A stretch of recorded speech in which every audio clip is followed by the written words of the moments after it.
ॐ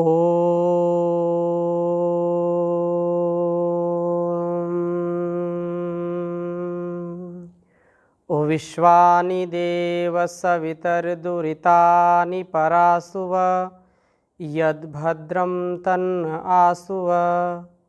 ओम शांति शांति शांति।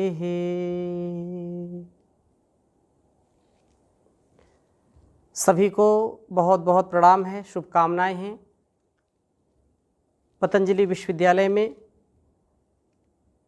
आप कितने वर्ष व्यतीत हो गए और पता भी नहीं चला। अंतिम वर्ष के इस विषय में जो आप पढ़ रहे हैं प्राकृतिक चिकित्सा, उसमें एक बहुत बड़ा महत्व का विषय यज्ञ है। और यज्ञ हमारी ऋषि परंपरा, वैदिक परंपरा का प्राण है। वेदों में इसका बड़ा बखान किया गया है और इस भौतिक संसार के लिए भी परम आवश्यक है। इसलिए यज्ञ को चिकित्सा के रूप में अनेक रोगों को दूर करने के लिए यज्ञ किया जाता है, तथा यज्ञ का अर्थ कल्याणकारी कार्य, कल्याणकारी कर्म है। तो इस संदर्भ में अति संक्षिप्त मैं निवेदन करूंगा, बहुत कम से कम गागर में सागर। सबसे पहले यज्ञ परिचय में बात आती है, यज्ञ क्या है, उसका अर्थ क्या है यज्ञ शब्द का। तो महर्षि पाणिनि ने अपने धातु पाठ में यज्ञ क्या है इसके संदर्भ में बताया कि यज्ञ देव पूजा संगतिकरण। आप लिख लीजिए, यज्ञ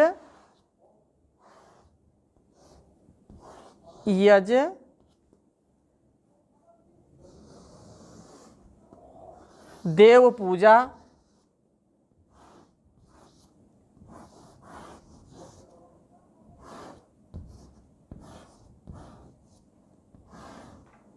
संगतिकरण, इसी में है।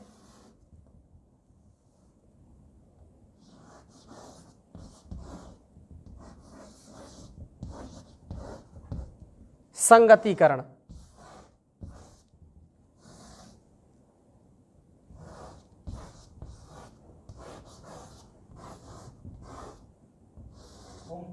दानेषु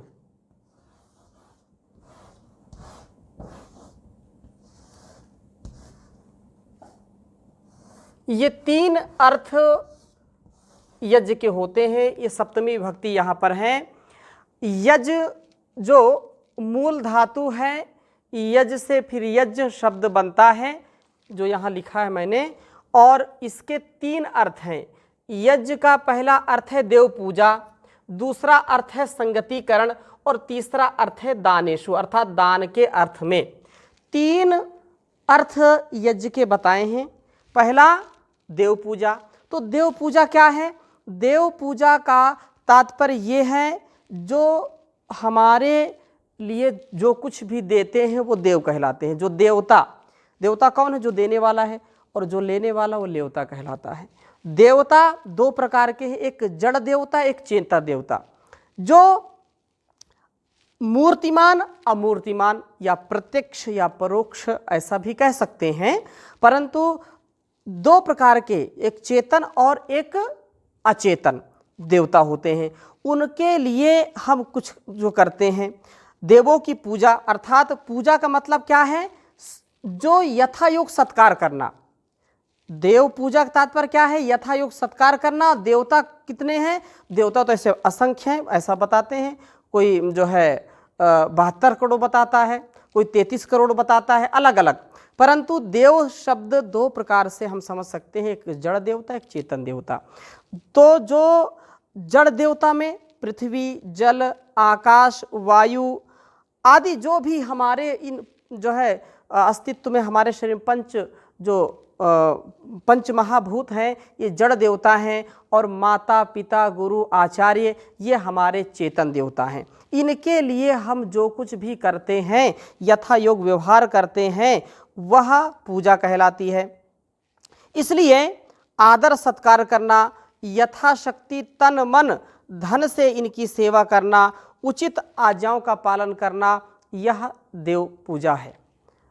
हमारे शरीर में यदि पंच जो भूत हैं, वायु, अग्नि, जल, आकाश और जो पृथ्वी है, ये अगर ये तत्व में कहीं असंतुलन आ जाए तो हमारा शरीर रोगी हो जाता है। इसलिए इनका भी हमको पूरा ध्यान रखना पड़ता है।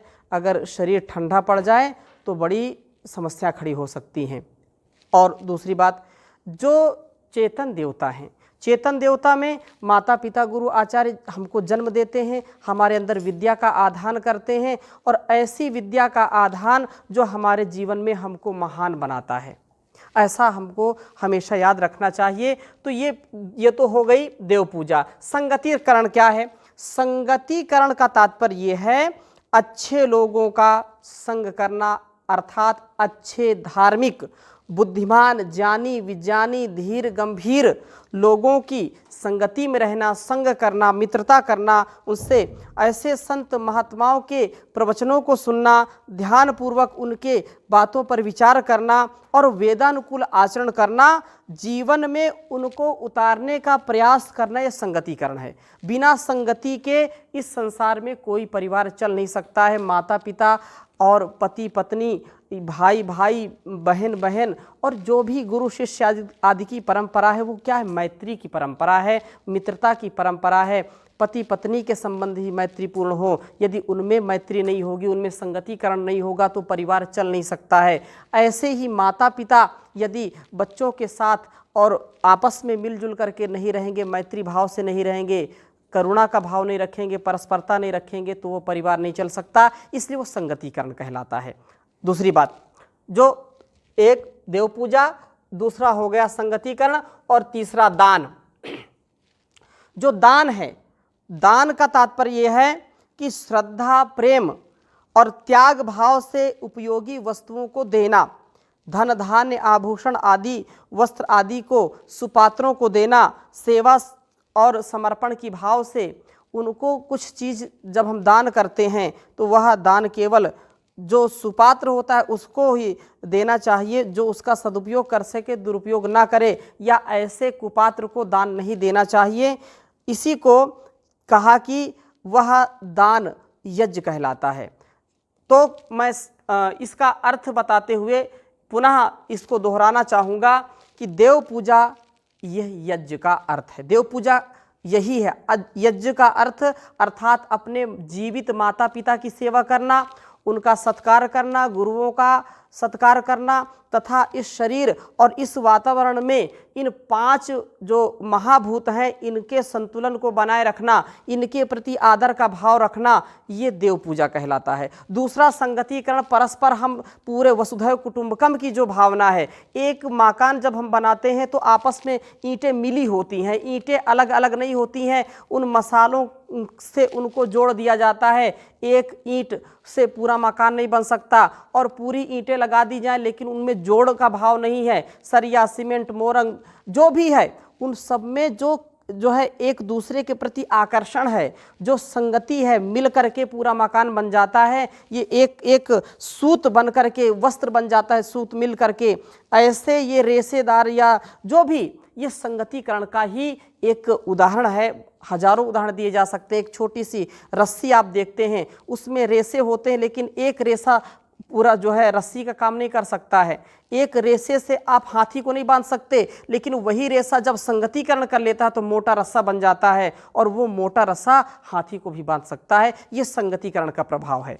दान के अर्थ में मैंने कहा कि दान वो है जो हम उस परमपिता परमेश्वर से सामर्थ्य पा करके, हमारे सामर्थ्य में धन, अन्न या भोजन, जो कुछ हम जिसको देने में समर्थ हैं और जो उसके पात्र हैं, ऐसे भूखे को भोजन देना, प्यासे को पानी देना, और नंगे को वस्त्र देना, तथा किसी भी जो रोगी उसको औषधि देना, जो विद्या का पिपासु है उसको विद्या दान देना, तो दान बहुत प्रकार से हैं। यह वेद के अनुसार अपने जीवन को बनाना, ये आपका शास्त्रीय अर्थ हो गया।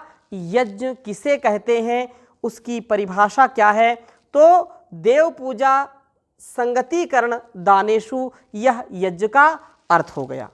एक प्रकार से मैंने जो यहाँ पर लिख दिया है ये तो इसका निर्वचन है, शाब्दिक अर्थ है, और इसको हम और भी परिभाषित कर सकते हैं, इसके महत्व पर और हम प्रकाश डाल सकते हैं।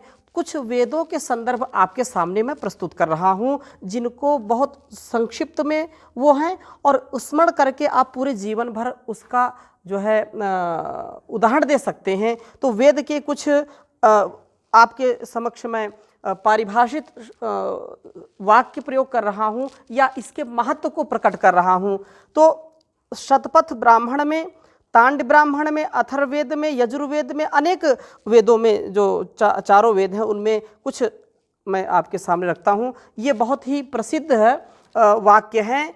कहते हैं कि यज्ञो वै श्रेष्ठतमं कर्म, ये क्योंकि आपके इसमें लगा है संदर्भ सहित, यज्ञ शास्त्रीय संदर्भ सहित मैं आपको बता रहा हूँ। कह रहे हैं कि यज्ञो वै श्रेष्ठतमं कर्म,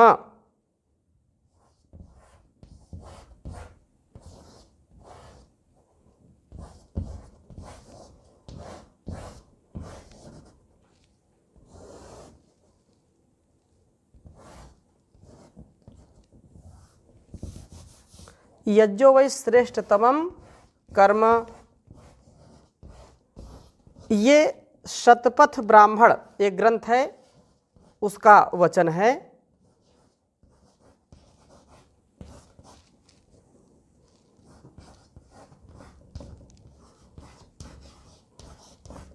शतपथ ब्राह्मण का अर्थात इसका अर्थ भी मैं थोड़ा सा बता देता हूँ कि यज्ञो वै श्रेष्ठतमं कर्म, कि मनुष्य के लिए यज्ञ श्रेष्ठतम कर्म है। श्रेष्ठतम, यहाँ श्रेष्ठतमम कहा, श्रेष्ठतम कर्म है क्योंकि इससे जल, वायु, वातावरण इत्यादि की शुद्धि होती है, अतः सबको यज्ञ निष्काम भाव से करना चाहिए। इसलिए कहा, ये सुपरलेटिव डिग्री का प्रयोग किया है, गुड, बेटर, द बेस्ट। इसलिए यहाँ पर श्रेष्ठ, श्रेष्ठतर, श्रेष्ठतमम, श्रेष्ठतमम का प्रयोग किया है। तो यज्ञ बहुत ही श्रेष्ठ है, अर्थात करने योग्य है। दूसरी बात, तांड ब्राह्मण का एक वचन आता है, स्वर्ग कामो यजेत, स्वर्ग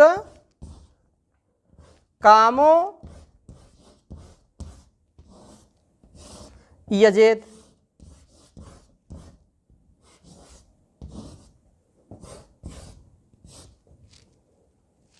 स्वर्ग कामो यजेत, यह वाक्य, यह जो श्रुति है तांड्य,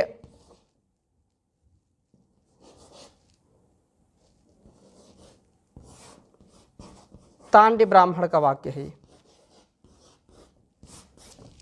क्या कहा? स्वर्ग कामो यजेत, अर्थात यज्ञ कर्म से स्वर्ग अर्थात सुख एवं सांसारिक पदार्थों की प्राप्ति होती है। यहां भी सुख मिलेगा और वहां भी सुख मिलेगा, इसलिए यज्ञ का करना कराना परम आवश्यक है। स्वर्ग कामो यजेत, यज्ञो वै श्रेष्ठतमम कर्म। और भी मैं उदाहरण आपके समक्ष प्रस्तुत करता हूं जो परम आवश्यक हैं। ये वाक्य हम ऐसा समझ लें कि हमारे पूरे जीवन काम आने वाले हैं। ये आपके लिए ही केवल नहीं है, ये पूरे संसार के लिए हैं। इनको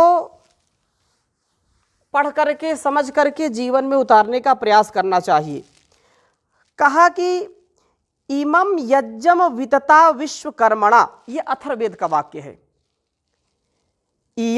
इमं यज्ञम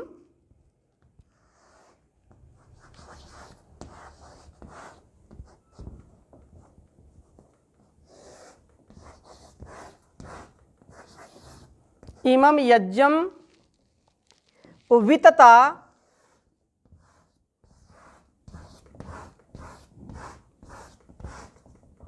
इमं यज्ञम वितता विश्वकर्मणा।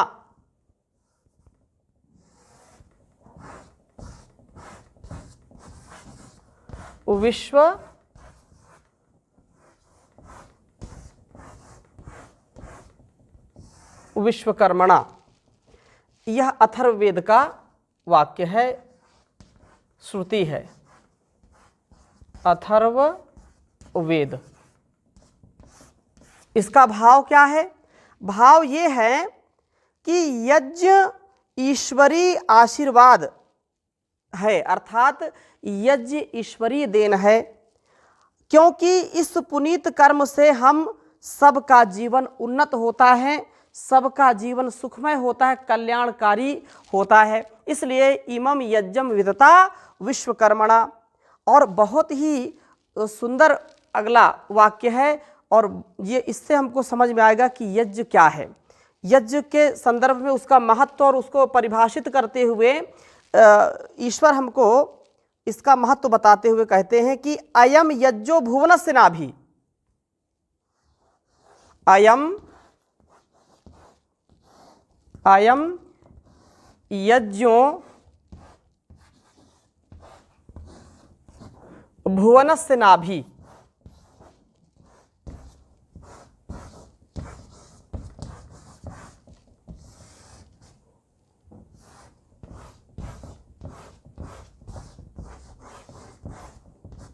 नाभि, अयम यज्ञो भुवनस्य नाभि, यजुर्वेद का यह कथन है, उपदेश है।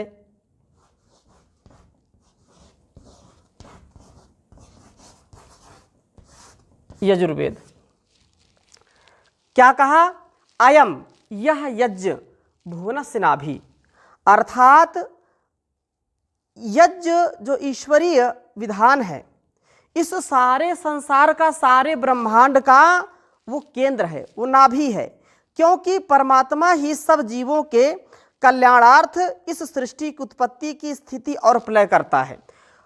वो हम सबका उत्पत्ति करता है, पालन करता है और विनाश करता है।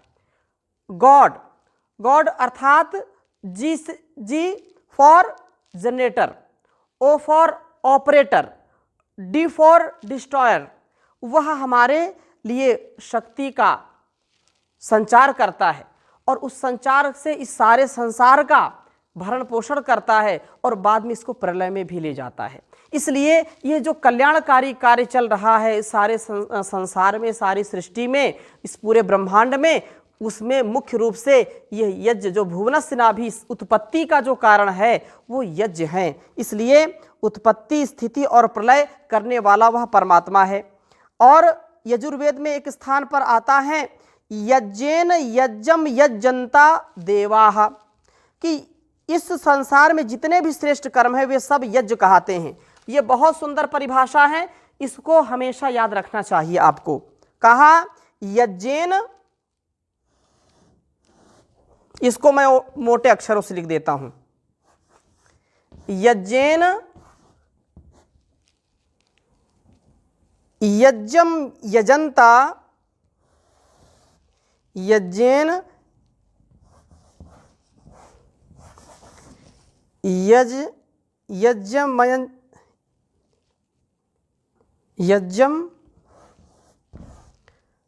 अयजन्ता,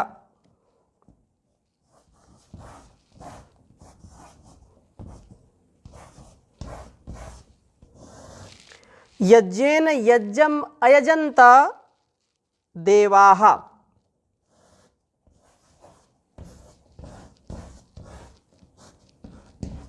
यह भी यजुर्वेद का कथन है।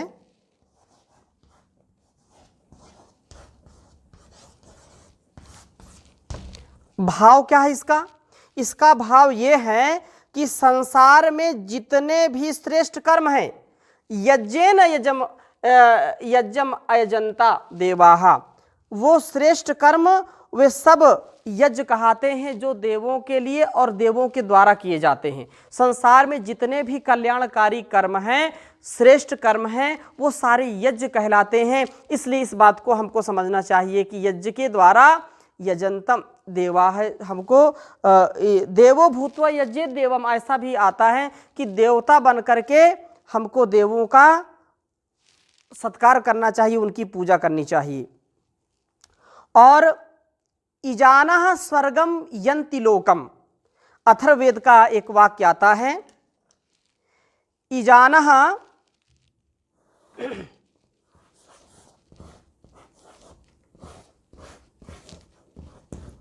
इजानः स्वर्गम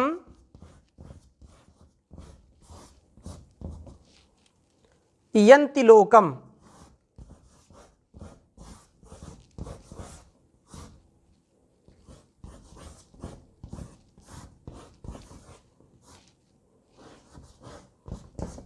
अथर्ववेद।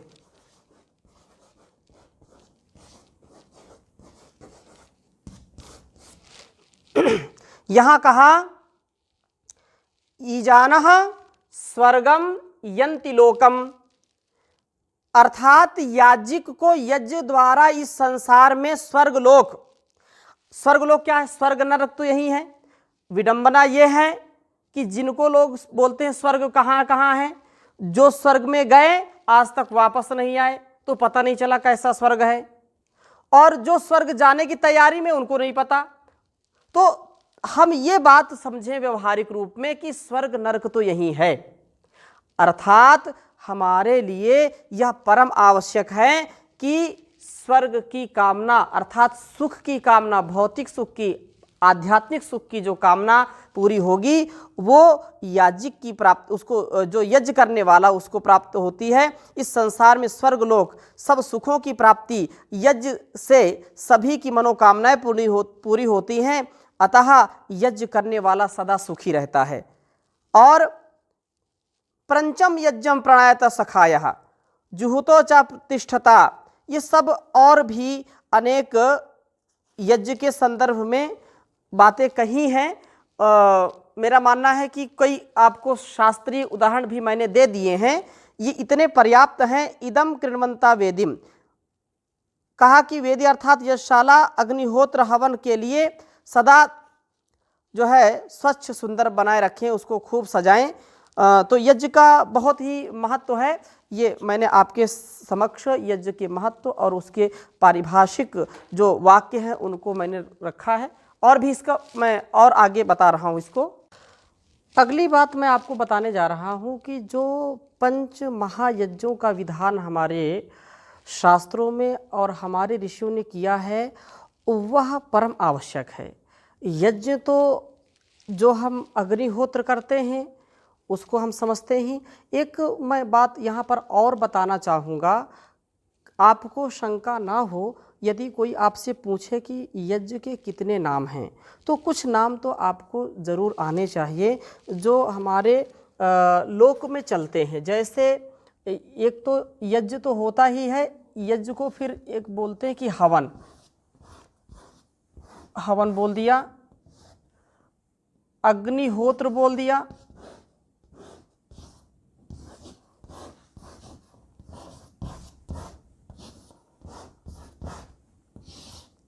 हवन, अग्निहोत्र, होम,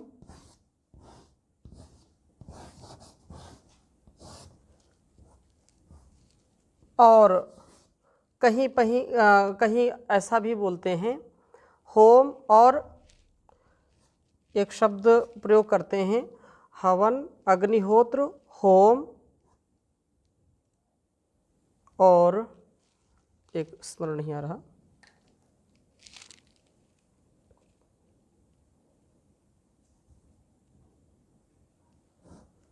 चलो तीन ही रखो, तीन तो कम से कम स्मरण रहने चाहिए। हाँ, याग, होम, याग, ये तो ये इनके इसका यज्ञ के ये नाम हैं, इनको हमको स्मरण रखना चाहिए। हवन भी कहते हैं, अग्निहोत्र भी कहते हैं। होम कहते। एक शब्द जो संस्कृत में विशेष रूप से प्रचलित है उसको भी आप ऊपर लिख सकते हैं, इसको देव यज्ञ भी कहते हैं। इसको क्या कहते हैं? देव यज्ञ, देव यज्ञ। अब पुनः इस पर आप नज़र डालें तो यज्ञ के कितने नाम हो गए? देव यज्ञ, हवन, अग्निहोत्र, होम, याग। अब इसमें हो याग आदि तो बड़े स्तर पर करते हैं, उनको विशेष रूप से याग कहते हैं विशेष अनुष्ठान के लिए, परंतु हमको ये ज्ञान होना चाहिए कि ये किसके लिए प्रयोग किए जाते हैं। अस्तु, आगे चलते हैं। आगे हम आपको बताएंगे कि कितने प्रकार के यज्ञ होते हैं। तो यज्ञ जो 5 यज्ञ बताए हैं, पंच महायज्ञ, पंच महायज्ञ की हमारी पावनी परंपरा रही है। पंच महायज्ञों में आप इसको लिख लीजिए और हमेशा याद रहे,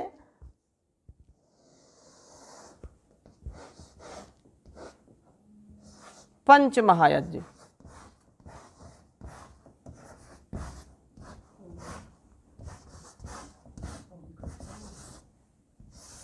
पंच महायज्ञों में पहला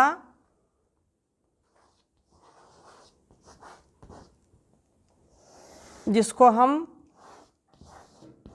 ब्रह्मयज्ञ बोलते हैं,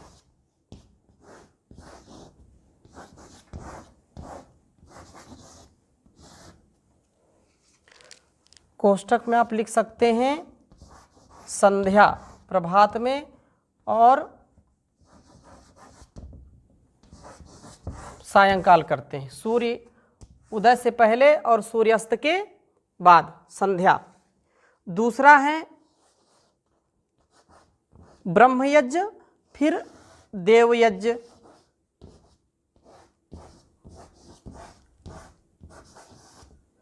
जिसको कहते हैं अग्निहोत्र,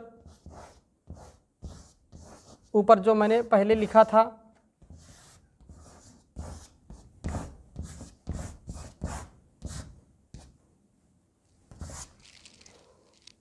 तीसरा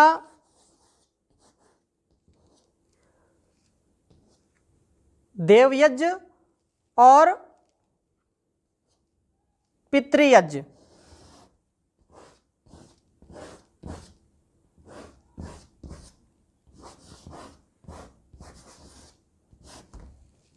चौथा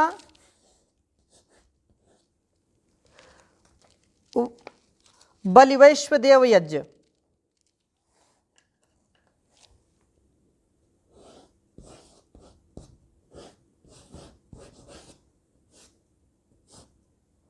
बलि वैश्व देव यज्ञ,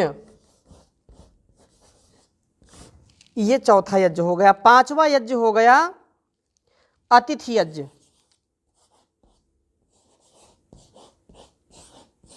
अतिथि यज्ञ। तो ये 5 प्रकार के यज्ञ हो गए। एक बार पुनः मैं नाम लेता हूं। पहला ब्रह्मयज्ञ, जिसको संध्या कहते हैं। दूसरा यज्ञ हो गया देवयज्ञ, जिसको अग्निहोत्र जो हम रोज करते हैं। तीसरा पितृयज्ञ। चौथा बलि वैश्व देव यज्ञ। और पांचवा जो महायज्ञ है उसको अतिथि यज्ञ कहते हैं। संक्षिप्त में हम इसको इस प्रकार से समझ सकते हैं, जो संध्या है, जो ब्रह्मयज्ञ है, वह वैदिक संध्या कहलाती है।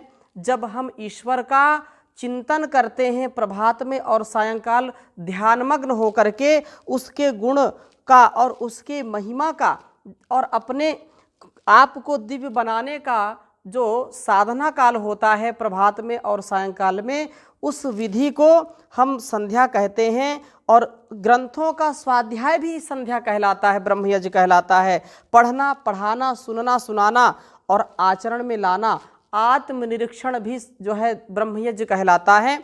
और दूसरा यज्ञ जो देवयज्ञ है, जैसा मैंने बताया, यज्ञ कर्म, अग्निहोत्र, हवन, होम इत्यादि जो परोपकारी कर्म हैं, कल्याणकारी कर्म हैं, वह देवयज्ञ कहलाते हैं। तीसरा जो पितृयज्ञ हैं, पितृयज्ञ में अर्थात जो जीवित माता पिता हैं, जो हमारे आचार्य हैं, गुरु विद्वान अतिथि हैं, तथा अपने बुजुर्गों की सेवा शुश्रूषा आदर सत्कार भरण पोषण करना, उनकी आज्ञा का पालन करना तथा वेदोक्त आज्ञाओं का श्रद्धा पूर्वक निष्काम भावना से पालन करना, ये पितृयज्ञ कहलाता है। और चौथा जो बलि वैश्वदेव यज्ञ है उसको कहते हैं, जो इसको भूत यज्ञ भी कहते हैं। कोष्टक में आप लिख सकते हैं बलि वैश्वदेव यज्ञ को क्या कहते हैं। जैसे यहाँ पर संध्या अग्निहोत्र कहा, इसको भूत यज्ञ भी कहते हैं, भूत प्रेत वाला नहीं, भूत यज्ञ भी इसको कहते हैं। अर्थात जब जो सब गृहस्थी जो महिलाएं हैं जो गृहस्थ धर्म का पालन करते हैं उनके लिए परम आवश्यक है। गृहिणियों को चाहिए, अर्थात जो आदर्श गृहिणी है, जो गृह लक्ष्मी है, उसके लिए परम कर्तव्य बताया है कि भोजन पकाने के बाद बिना नमक मिला हुआ, जिसमें नमक और मिर्च नहीं डाला जाता, ऐसा भोज्य पदार्थ जैसे चावल हैं, ओदन और जो अन्य रोटी है या खीर है या हलवा है, ऐसे पदार्थों को जो है पकने के बाद उसी अग्नि में आहुति देना, 10 आहुतियाँ निकाल करके अपने घर की पाकशाला में प्रदान करना चाहिए। अब तो लोग चूल्हे में बनाते हैं, पहले चूल्हे में बनाते थे, अब तो गैस में बनाते हैं। गैस में आहुति नहीं दे देना, नहीं तो बंद हो जाएगी। उसके लिए थोड़ी सी संविधाएँ अलग रखें, थोड़ी सी लकड़ियाँ रखें और उसको आहुति ज़रूर देनी चाहिए। प्राचीन काल में ही नहीं, हम अगर 20 वर्ष 25 वर्ष पीछे की बात करें तो भी ऐसा माताएं करती थी, अभी भी गांव में करती हैं, कुछ लोग नहीं करते हैं। तो उसको आहुतियाँ उसमें पाकशाला में ही, अर्थात रसोई जो बनी है उसी चूल्हे में 10 आहुतियाँ दे देना तथा भोजन का कुछ हिस्सा निकाल करके भूखे प्यासे जो है जीव जंतुओं को या अपने जो अधीन हैं या अपने जो आश्रित हैं जो जीव हैं उनको देना। कुत्ता है या बिल्ली है, गाय है, भैंस है या कौवे हैं, ये चींटियां हैं, इनको हम कुछ देते हैं। ये क्योंकि हमारे आश्रित रहते हैं, इसलिए इसको बलि वैश्वदेव यज्ञ कहते हैं। कुत्तों, कंगालों, कुष्ठी आदि या रोगियों को, काक पक्षियों को, चींटी आदि कृमियों को ये 6 भाग अलग अलग बांट करके देना चाहिए। प्रायः लोग कुत्ते, गाय को रोटी इत्यादि खिला करके बलि वैश्वदेव यज्ञ की अंतिम विधि संपन्न करते हैं। अर्थात अभी भी कई स्थानों पर ऐसा है कि भोजन बन गया तो पहला भोग गाय को जाएगा, गाय को रोटी खिलाना। तो ये बलि वैश्वदेव यज्ञ का एक प्रारूप है, एक स्वरूप है, इसको समझना चाहिए। तथा अतिथि यज्ञ सब जानते हैं, अतिथि देवो भव, अर्थात विद्वान अतिथि। ऐसा नहीं कि ससुराल से कुछ लोग आ गए उन्हीं को अतिथि मान लिया, मान न मान हम तेरे मेहमान, ऐसा नहीं। अतिथि, अतिथि किसको कहते हैं उसके लिए बताया, जो धीर गंभीर विद्वान है, जो धर्म का प्रचार प्रसार करता है, जो वैदिक प्रचार के लिए, वेदों की शिक्षा दीक्षा के लिए चारों ओर भ्रमण करके लोगों को जगाता है, उनको धर्म के मार्ग पर चलाता है और अपना पूरा जीवन इस पर लगा करके रखता है, वही अतिथि कहलाता है। ऐसा अतिथि नहीं कि कुछ लोग बोलते हैं अतिथि ना तिथि, जिसके आने की कोई तिथि नहीं वो अतिथि कहलाता है। अच्छी बात है, लेकिन चोर और उचक्के आ जाए तुम्हारे घर में तो अतिथि नहीं कहलाएंगे। अतिथि का एक ही कंडीशन बताया, जो धीर गंभीर विद्वान है और निष्काम भाव से, निस्वार्थ भाव से जो समष्टि की सेवा के लिए अपने को लगा के रखा है, दूसरों को जगाने का जो काम कर रहा है, वह अतिथि कहलाता है। तो ये 5 महायज्ञों के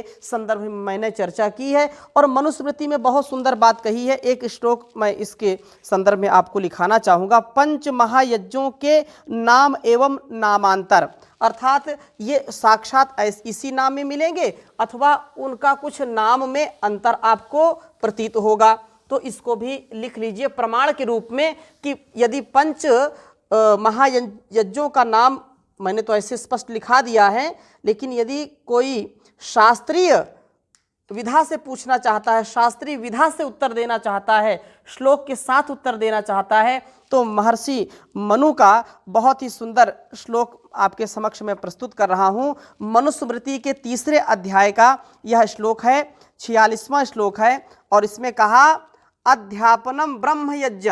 जैसे मैंने कहा था कि ब्रह्म यज्ञ जो स्वाध्याय करना, या ध्यान करना अथवा आत्मनिरीक्षण करना, ईश्वर का चिंतन करना, वो ब्रह्मयज्ञ है। और यहाँ पर उसका नामांतर कर रहे हैं, क्या कहा? अध्यापनम।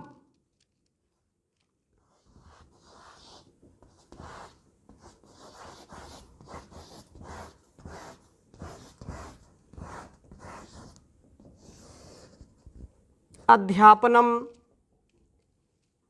ब्रह्मयज्ञ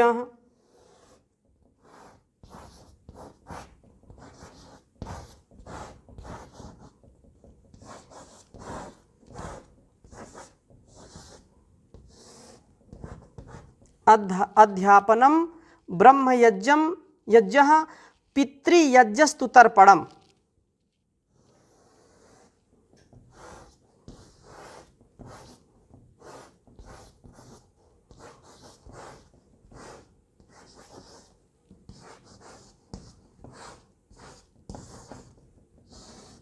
पितृयज्ञस्तु तर्पणम।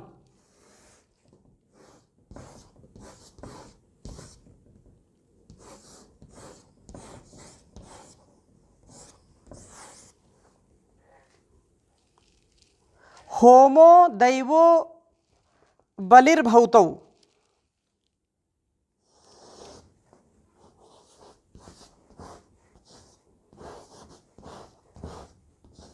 होमो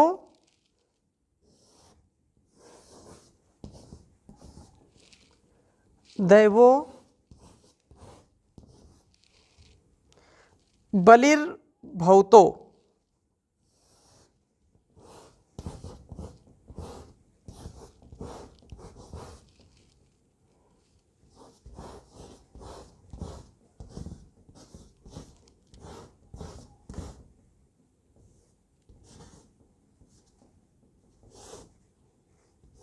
होमो दैवो बलिर्भूतो नृयज्ञो अतिथि पूजनम।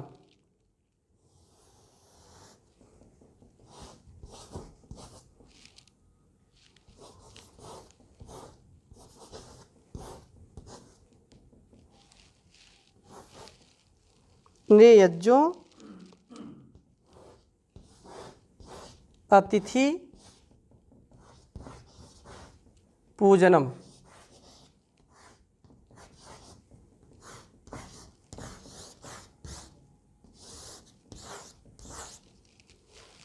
बहुत सुंदर बात कही। अध्यापनम ब्रह्मयज्ञ पितृयज्ञस्तु तर्पणम होमो दैवो बलिर्भूतो नृयज्ञो अतिथि पूजनम।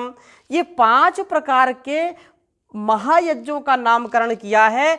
कहा कि अध्यापनम ब्रह्मयज्ञ, अर्थात जो 5 महायज्ञ हैं उनमें वेद शास्त्रों का पढ़ना पढ़ाना, संध्योपासन करना, यह सावित्री आदित्य ब्रह्मयज्ञ कहलाता है। और अगली बात क्या कही? पितृयज्ञस्तु तर्पणम।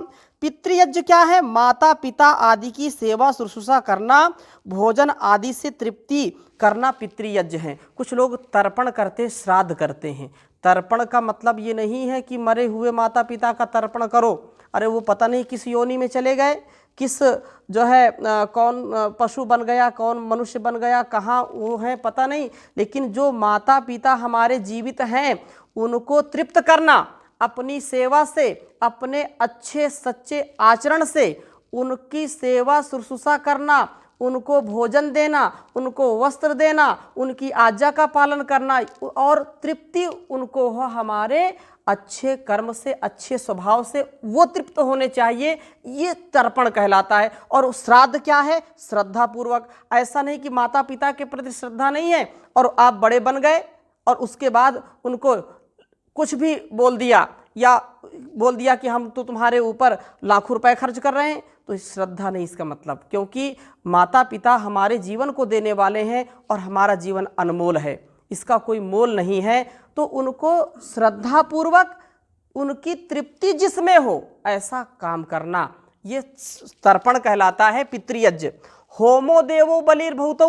और अगली बात क्या कही कि जो सायं प्रातः, प्रभात में और सायं में जो हवन किया जाता है, जो होम किया जाता है, जैसे मैंने 5 आपको 5-6 नाम बताए थे, उसमें होम शब्द आया था। होम, अब इस पर ध्यान दीजिए। होम,